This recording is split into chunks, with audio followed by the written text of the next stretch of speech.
बातमी आहे प्रकाश आंबेडकर यांनी केलेल्या वक्तव्यासंदर्भात पंतप्रधान नरेंद्र मोदी स्वतः खात नाही मात्र इतरांमधील अर्धा वाटा मागतात असं म्हणत प्रकाश आंबेडकर यांनी पंतप्रधान नरेंद्र मोदी यांच्यावरती घणाघात केलाय।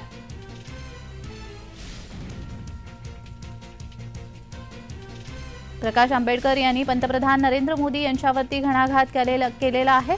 मोदी स्वतः खात नाहीत मात्र ते इतरांमधील अर्धा वाटा मागतात असा घणाघात त्यांनी केलाय।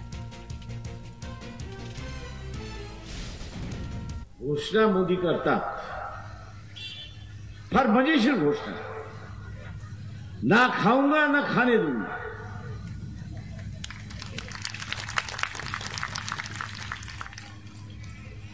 न खाऊंगा ना खाने दूंगा।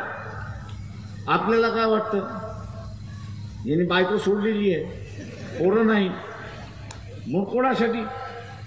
तो स्वतः खात नाही, तो दुसऱ्यांना खिलवतो आणि दुसऱ्याला खिलून झालं की मग त्याला म्हणतो अर्ध मला।